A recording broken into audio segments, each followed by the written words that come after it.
नमस्कार. एमसी न्यूजच्या गल्ली ते दिल्ली या शोमध्ये आपल्या सगळ्यांचं स्वागत. आज निवडणुकीचा पहिल्या टप्प्यासाठी मतदान पार पडलेलं आहे आणि राज्यात देशात खूप साऱ्या घडामोडी आहे. त्यावरती चर्चा करण्यासाठी रोजच्या प्रमाणे माझ्यासोबत आहेत एमसीएनचे सल्लागार संपादक आणि ज्येष्ठ राजकीय विश्लेषक संजय वरकड सर. सर खूप स्वागत आहे. सर, आज आता प्रत्यक्ष मतदानाला सुरुवात झाली, म्हणजे पहिल्या टप्प्याचं मतदान आज पार पडलं देशामध्ये आणि महाराष्ट्रातही काही महत्त्वाच्या लढतीवरती मतदान पार पडलं आहे.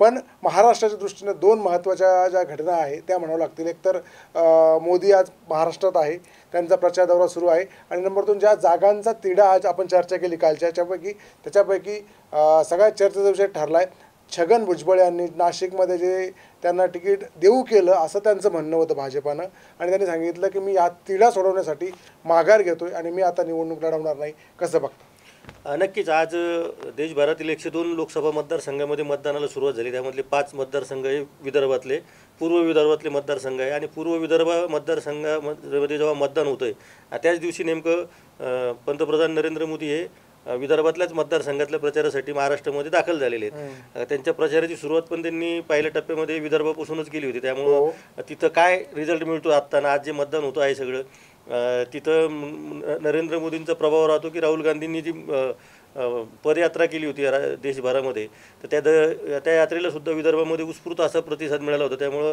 ती राहुल गांधी का नमो का रागा हे आता विदर्भातल्या पहिल्या 5 टप्प्याच्या मतदानांमध्ये स्पष्ट होईल. खरं म्हणजे फार प्रतिष्ठेचे असे मतदारसंघ भारतीय जनता पक्षाच्या दृष्टीने पहिल्या टप्प्यामध्ये मतदान झालेल्या 5ही मतदारसंघामध्ये आहेत. तसेच काँग्रेसच्या दृष्टीने पण फार महत्त्वाचे मतदारसंघ आहेत. त्यामुळे या निकालाकडे लक्ष लागेल. परंतु हे सगळं घडत असताना महाराष्ट्रामध्ये ज्या काही घडामोडी घडत आहे तर त्यामागे नेमकं सूत्रधार कोण आहे असा एक प्रश्न एक राजकीय चर्चा करताना आता पडायला लागलेला आहे. कारण छगन भुजबळ यांनी आश्चर्यकारकरित्या ज्यांनी अतिशय प्रतिष्ठेचं बनवलं होतं की नाशिकमधून माझी उमेदवारी येईल आणि ती दिल्लीहून जाहीर होईल असं त्यांनी विधान केलेलं होतं, त्याच छगन भुजबळांनी आज परत दिल्लीच्या शोराचंच आभार मारले आणि दिल्ली शोरांना त्यांनी सांगितलं की आपण माझ्या उमेदवारीबाबत विचार केला होता, हेही नसे थोडके. आणि त्यांना असा प्रश्नही विचारला की मग राष्ट्रवादी काँग्रेसला आता 4च जागा राहतील महाराष्ट्रात. तर त्यावेळेस त्यांनी सूचक असं वक्तव्य केलं की मी माघार घेतली, याचा अर्थ राष्ट्रवादी काँग्रेसने उमेदवारीवरचा दावा सोडला असं होत नाही. राष्ट्रवादी काँग्रेसचा दुसरा एखादा इच्छुक उमेदवारी मागू शकतो. अर्थात त्याला काही अर्थ नाही आहे या सगळ्या गोष्टीला, पण तरीसुद्धा पक्षाची बाजू पण त्यांनी तितकंच जोरकसपणे मांडली. परंतु त्यांची माघार का झाली हा सगळ्यात मोठा प्रश्न आज राजकीय वर्तुळामध्ये चर्चेला जाते. कारण भुजबळांनी मागच्या मराठा आंदोलनाच्या वेळेस महाराष्ट्रामध्ये जी भूमिका घेतली होती, विशेषतः मराठा आंदोलनाच्या बाबतीमध्ये ओबीसी समाजाच्या मध्ये जे आरक्षण मिळतं आहे त्यामध्ये मराठ्यांनी समाजाच्या आरक्षणाला आमचा विरोध नाही, पण त्याच्यात तुम्ही वाटेकरी होऊ नका अशी त्यांनी भूमिका घेतली होती. आणि राज्यभरामध्ये त्यांनी ज्या सभा घेतल्या होत्या त्या सभांमध्ये पण त्यांनी ही भूमिका जोरकसपणे मांडली होती. ज्या पद्धतीनं भारतीय जनता पक्ष देशभरामध्ये ओबीसी समाजाच्या वोट बँकेकडे बघतं आहे, अशा पद्धतीने महाराष्ट्रातला एक ओबीसी समाजाचा मोठा चेहरा निवडणुकीमधून माघार घेतो आहे, याकडे नक्कीच राज्यामध्ये आश्चर्यकारकरित्या बघितलं जात आहे, यामध्ये काही शंका नाही. हां, नक्कीच. म्हणजे ही जी निवडणूक आहे नाशिकच्या दृष्टीनं, कारण कमीत कमी 4 वेळेस हेमंत गोडसे यांनी CMची जाऊन भेट घेतली होती आणि मुख्यमंत्र्यांनी प्रत्येक वेळेस त्यांना सांगितलं होतं काहीतरी मार्ग निघेल. त्यानंतर भाजपनं मागणी केली होती की आमची इथं खूप ताकद आहे, आम्हीच लढणार. त्यानंतर परत शिवसेनेने जशी दावा केला तर छगन भुजबळ यांनी मध्ये सांगितलं की माझी उमेदवारी दिल्लीतनं जाहीर होती आणि मी दिल्लीतनं जे आहे दिल्ली माझ्यासाठी उमेदवारी जाहीर करणार आहे, त्यामुळे याच्याकडे लक्ष लागलं होतं. त्यांनी आज जी माघार घेतली त्याचे अनेक अर्थ आहे. सरांनी जे याच्यामध्ये सांगितलं की एकतर त्यांना सांगण्यात आलं आहे की किंवा दुसरं जे आहे शिंदे गटानं आपला दावा सोडण्याला नकार दिला असेल आणि त्या सगळ्या टप्प्यामध्ये त्याचा कनेक्शन आता जसं तिथले जागा होते तर छत्रपती संभाजीनगरची सुद्धा जागा शेवटच्या टप्प्यात आहे आणि त्यामुळं हे जे 2 तिकीट आहे या 2 सेनेच्या जागा आहे त्या निश्चित मानल्या जात आहेत. छत्रपती संभाजीनगरवरून संदीपान भुमरे आणि नाशिकवरनं हेमंत गोडसे हे लढतील असं सूत्रांच्या जवळपास निश्चित आहे. म्हणजे त्यात काय आता जवळपास ते शिक्कामोर्तब झाल्यासारखं आहे. फक्त त्या दोघांची नावं घोषित करायची आहे, कारण आता अर्ज भरायला किती 2 दिवस तर राहिले. 25 तारखेला अर्ज भरतील असंही त्यांनी सांगितलेलं आहे. आज तर म्हणजे आज अर्ज भरायला काही सुरुवातही झाली. हर्षवर्धन जाधव यांनी छत्रपती संभाजीनगरवरून उमेदवारी दाखल केली आणि ती खूप गुपचूप आणि कुणालाही न कळू देता गाजावाजा न करता दाखल केली आहे. पण ह्या त्या 2 उमेदवारी आहे त्याच्याकडं आता सर असं वाटतं की तिकडं जे आहे शिवसेनेच्या शिंदे गटाच्या 2 जागांचा मार्ग मोकळा झाला आहे की अजून काही होऊ शकतं? नाही, याच्यामध्ये शिंदे गटाच्या जागा मोकळ्या झाल्या की नाही, एक संशयाला जागा नक्की या सगळ्या याच्यामध्ये अजून पण आहे. कारण आपण बघितलं असेल की सिंधुदुर्ग आणि रत्नागिरीमध्ये ज्या पद्धतीनं उदय सामंतांनी दावा केला होता आणि शेवटच्या क्षणी नारायण राणेंना उमेदवारी दिली. त्यांनी अर्ज भरताना उदय सामंत यांचे जे बंधू आहेत त्यांना त्या मिरवणुकीमध्ये सुद्धा ते सहभागी झाले आणि त्यांनी असं सूचक वक्तव्य मिरवणुकीमध्ये एक त्यांना प्रश्न विचारला होता की नेमकी तुमच्यामध्ये काय चर्चा झाली. तर ते म्हटले मी खूप मॅच्युअर आहे, काय चर्चा झाली मी आत्ताच सांगणार नाही. त्यामुळे हे सगळ्या तडजोडीचं राजकारण भाजप आणि शिंदे गटामध्ये सध्या सुरू आहे. आता हे फार उघड झालेलं आहे. कारण तुम्हाला एकदा पक्ष फोडल्यानंतर ज्या पद्धतीनं उमेदवारी जाहीर होत आहेत आणि प्रत्येक दोन्ही बाजूनं उमेदवार एकमेकांसमोर येऊन उभे राहत आहेत आणि शेवटपर्यंत संघर्ष करत आहेत. आणि अशा परिस्थितीमध्ये ना भाजपला भूमिका घेत आहेत ना शिंदे गटाला भूमिका घेत आहेत किंवा नेमकं आमच्यामध्ये ताळमेळ आहे की नाही. तुम्ही खूप सांगतायत पण ग्राउंडचं पिक्चर फार विचित्र दिसायला लागलं. तीच गोष्ट संभाजीनगरमध्ये आहे. भारतीय जनता पक्ष सत्तेत असल्यामुळं कार्यकर्ते काही बोलत नाही, पण ते दावा सोडायला तयारच नाही अजून पण. त्यामुळं संदीपान भुमरे यांना जवळपास दीड महिन्यापासून ग्रीन सिग्नल दिलेलं आहे असं सांगतायत. विनोद पाटील जेव्हा भेटतात ते त्यांना असं वाटतं की मलाच उमेदवारी मिळेल आणि भाजपला अजूनही वाटतं की शेवटच्या क्षणामध्ये संभाजीनगरची उमेदवारी आमच्याकडे येईल, काहीतरी चमत्कार होईल, काहीतरी चमत्कार होईल. त्यामुळं जोपर्यंत याचा निकाल लागत नाही तोपर्यंत भाष्य करणं खरंच.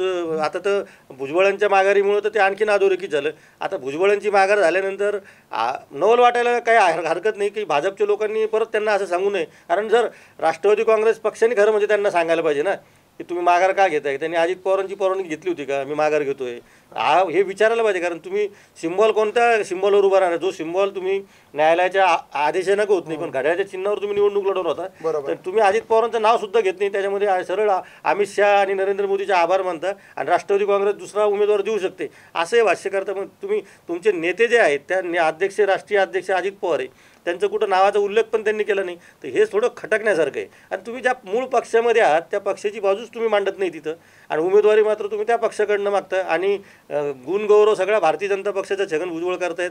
तर हे असं संभाजीनगरच्या बाबतीत असं काही होऊ शकतं का याच्यावर आपल्याला नक्कीच विचार करावा लागेल. हां, म्हणजे नक्कीच. म्हणजे त्यांनी जे सांगितलं की त्यांचे जे याच्यात असले राष्ट्रवादीमध्ये असले तरी त्यांची निष्ठा भाजपकडे दिसते थोडक्यात असं जे आहे. आणि ते वारंवार उल्लेख केला त्यांनी की मला अमित शहाचे मी आभार मानतो, पंतप्रधानांचे मी आभार मानतो आणि मला वरून जे सांगितलं आलं माझ्याबद्दल माझा विचार केला त्याबद्दल जे आहे ते. म्हणजे त्यांना असं दाखवत होते की जागा मला देता येत, मी लढत नाही आहे आणि मी माझ्या पक्षाच्या प्रमुखाला म्हणजे अजित पवारांचा त्यांनी उल्लेखच केला नाही. त्याच्यामुळं असं कदाचित ते काही दिवसात लवकरच भाजपकडे जातील आणि भाजपच्या दिशेने कल दिसेल अशा सगळ्या गोष्टींचा तिथं वाव होता. पण या सगळ्या जर तरच्या गोष्टी आहेत आणि त्याच्यामध्ये पण एक जाणवतं या सगळ्या म्हणजे केमिस्ट्री काय आहे ते जाणून येते की जी सुरू आहे. आणि शिंदे सेनेच्या बाबतीमध्ये संभाजीनगरच्या जागेमध्ये जर संदीपान भुमरे यांना जर तिकीट द्यायचं तर खूप आधी देऊ शकत होती आणि दिलं बी तरी म्हणजे तो जागा जर त्यांचा उमेदवार तोच आहे जागा त्यांना मिळणार आहे तितकं शेवटपर्यंत ताणवण्याची गरज नव्हती. त्याचे ताणल्या गेले म्हणजे लिमिटच्या बाहेरचे अति ताणल्या गेले जो विषय आहे.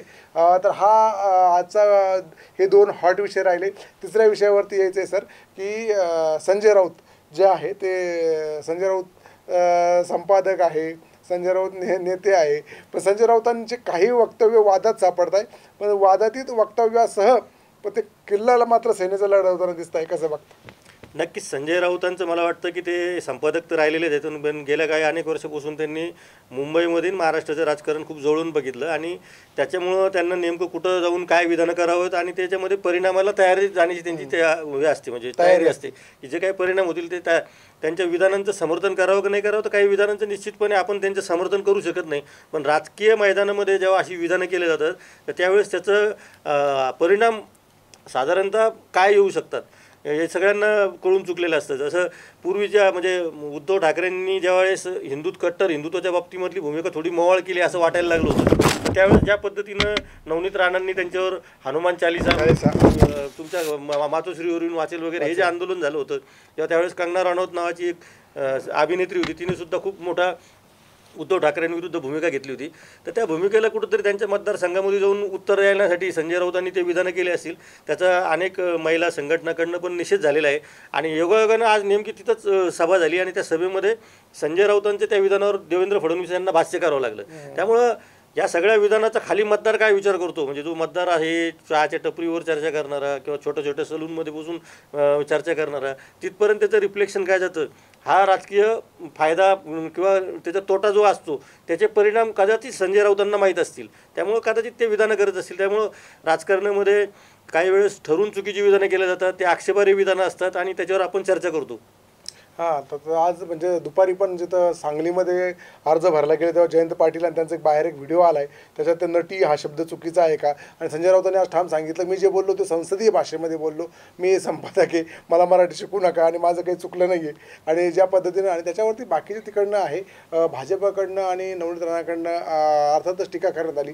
पण ते ज्या सगळ्यात त्याचा असा आहे की संजय राऊतांना ज्या काही ठिकाणी जाऊन त्यांनी जे टीका केल्या आहेत त्याचा पक्षाला फायदा होईल या दृष्टीनं ते बघतायत, असं होईल. पण त्याचा फायदा होईल की तोटा हा येणाऱ्या काळातच कळेल. अजून एक दुसरे संजय आहे, संजय शिरसाट, ते बी प्रवक्ते आणि त्यांनी प्रत्येक संजय शिरसाट जे आहे संजय राऊताच्या प्रत्येक टीकेला उत्तर देताना दिसतात.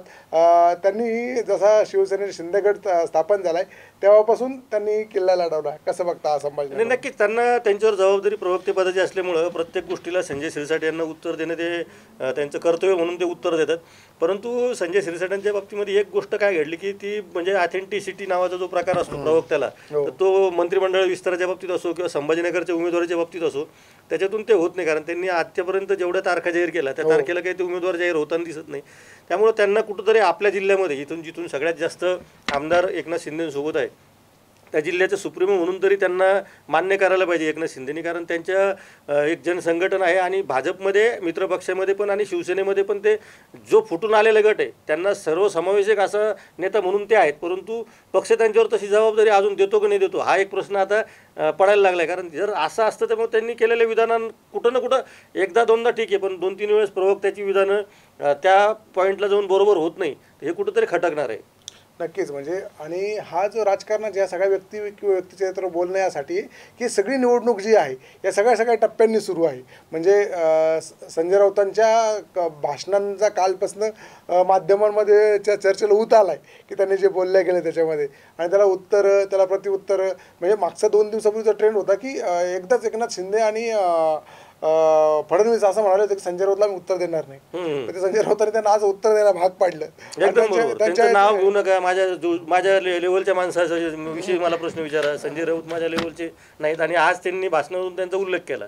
त्यामुळं स्ट्रॅटेजिकली संजय राऊतांनी केलेल्या विधानांचं समर्थन करायचं नाही, पण जी स्ट्रॅटेजी असते निवडणूक प्रचाराची त्याच्यामध्ये संजय राऊत यशस्वी होतात का काय असा प्रश्न पडायला लागलेला आहे. शेवटचा प्रश्न घेतो आणि आजची चर्चा थांबूयात. नारायण राणेंनी कोकणामध्ये आज शक्ती प्रदर्शन करत फॉर्म भरला आहे. कोकणातली जी लढतीवर काल थोडक्यात बोललो होतो, आज शेवटी तिथं त्या रणधुमाळी प्रचाराला प्रत्यक्ष सुरुवात जाते.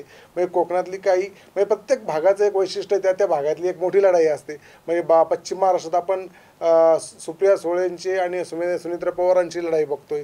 कोकणामध्ये जी नारायण राणेंची जी लढाई होणार आहे ती स्ट्रॉंग अशी आहे. त्याच्यानंतर मराठवाड्यामधली जी लढाई आहे ती संभाजीनगरचीच आहे. संभाजीनगरचा शेवटपर्यंतचा जो तिढा होता तो सुरू आहे. उत्तर महाराष्ट्रात नाशिकचीच तिला म्हणता येईल की ती पण एक शेवटपर्यंत चालणारी लढाई आहे.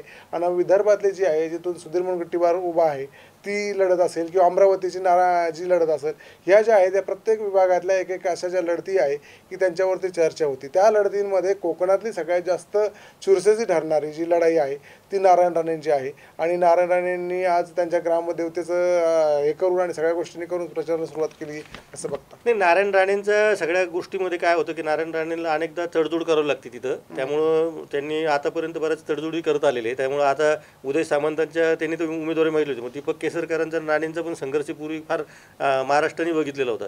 त्यामुळे राणेंचा संघर्ष कधी संघर्ष होतो, कधी ते परत संघर्ष करणाऱ्यांना सोबत घेत आहेत. रामदास कदम यांनी जी प्रतिक्रिया व्यक्त केली ती अत्यंत बोलकी की कोकणामधून धनुष्यबाण हरवलं काय अशी परिस्थिती आत्ता निर्माण झालेली आहे. मग एकनाथ शिंदेसाठी ती खूप मोठी गोष्ट होती की ज्या शिवसेनेने मुंबईनंतर कोकण हे त्यांचं बलस्थान ठेवलं होतं, त्या कोकणामध्ये नारायण राणेंसारखा जरा हेवीवेट नेता लोकसभेमध्ये डॉमिनेट करणार असतील आणि प्रतिष्ठा ते तिथं पणाला लागलेली असताना शिंदेंच्या पक्षाला माघार घ्यावी लागत असेल तर त्यांच्या पक्षासोबत गेलेले कार्यकर्ते नक्कीच विचलित होतात. अशा वेळेस समान किमान काहीतरी गोष्टीमध्ये तारतम्य बाळगायला पाहिजे होतं कोकणामध्ये. असं शिवसेनेमध्ये धनुष्यबाण ज्यांच्यासोबत आहे त्या कार्यकर्त्यांना वाटायला लागलं. त्यामुळे नारायण राणेची उमेदवारी ही फक्त एक भाजपचा उमेदवार असं म्हणून न बघता कोकणामध्ये भाजपचा जो पुढचा वाटचाल होणार आहे आणि भाजपला कोकणामध्ये जे पाय रोवायचे त्या दृष्टीनं ती उमेदवारी अत्यंत महत्त्वाची ठरणार आहे. त्यामुळे रामदास कदम यांनी असंही विधान केलेलं आहे की आम्ही विधानसभेमध्ये याचं काय म्हणतो त्याला बॅलन्स करू असं म्हटले ते, पण ते वचपाकडू असंच त्याचा अर्थ होतो की विधानसभेमध्ये आम्हाला जास्त जागा पाहिजेत असं त्यांनी आत्ताच मागणी करायला सुरुवात केली. नक्कीच, म्हणजे हा एक मोठा फॅक्टर असेल. उद्याच्या ज्या याच्यामध्ये आहे छत्रपती संभाजीनगर आणि जालना या दोन जिल्ह्यांचं विश्लेषण आणि बाकीचे परवा रविवारी नंतर हे सोमवारपासून प्रत्येक उमेदवारासह चर्चा. उमेदवारांसोबत चर्चा आपण ती पण हे केलेली आहे, कमिट केलेली आहे. त्यामुळे काही उमेदवारांना आपण थेट उमेदवारांशी चर्चा करणार आहोत. उमेदवारांना जे प्रश्न प्रेक्षकांना विचारायचे आहेत त्यांनी पण ते प्रश्न आमच्या सगळ्या सोशल मीडियाच्या प्लॅटफॉर्मवर विचारावे. ते आपण थेट लोकांचे प्रश्न म्हणूनच त्यांना ते विचारूयात. छत्रपती संभाजीनगरमधनं आज जो दुसरा दिवस होता फॉर्म विकत घेण्याचा आणि भरण्याचा, 25 लोकांनी 53 फॉर्म विकत घेतले आहे आणि आतापर्यंत एकूण 171 फॉर्मांची विक्री झाली आहे. महायुतीकडून असलेल्या नावांपैकी पालकमंत्री संदीपान भुमरे तसंच विलासबापू भुमरे यांनीही आज नामांकन अर्ज विकत घेतले आहे. नक्की जे के जाधव यांनी सुद्धा उमेदवारी जाहीर केलेली की आम्हाला एक तर शिंदे गटाने उमेदवारी द्यावी, नाही तर मी अपक्ष म्हणून लढवलं. आता अर्थात जोपर्यंत उमेदवारी अर्ज मागे घेतले जात नाही तोपर्यंत नेमकं पिक्चर लक्षात येत नाही. त्यामुळे आपण जसं पहिल्या दिवसापासून म्हणतो संभाजीनगरमध्ये वजाबाकीचे जे राजकारण आहे त्यामुळे फाटाफूट किती मतदार उमेदवार कोणाची मतं खात बसतात आणि कोणाचं मतदान खाली खाली येऊन कुठं थांबतं त्याच्यावर निकाल लागणार आहे. अर्ज भरलेल्यांमध्ये हर्षवर्धन जाधव यांनी अर्ज भरलाय सगळ्यात पहिला. दुसऱ्या दिवशी मनीषा उर्फ मंदा खरात, खान एजाद अहमद बिस्मिल्ला खान, सुरेश आसाराम फुलारे, खाजा कसीम शेख, उत्तम गोसावी यांनी पण डिपॉझिटचा अर्ज दाखल केले आहेत. म्हणजे जर सर आता रंगात वाढत चालली. 6 अर्ज तर दाखल झाले, अजून तर उद्या आणि परवाचा दिवस बाकी आहे. बघूयात काय काय होतंय. आणि इतके अर्ज विक्री झाले 71. त्यामुळं उद्या काही दिवसामधलं हे जे आहे चित्र नक्कीच स्पष्ट होणार आहे. उद्या छत्रपती संभाजीनगर आणि जालना एक्सक्लुझिव्ह यासाठी म्हणतो हे दोन्ही जिल्हे आपले लागून आहेत, ट्विन सिटीसारखे आहे. इथलं नक्की उमेदवार काय असेल आणि सध्याची परिस्थिती काय असेल याच्यावरती आणि सोमवारपासून प्रत्यक्ष उमेदवारासह भेटूयात. तोपर्यंत नमस्कार.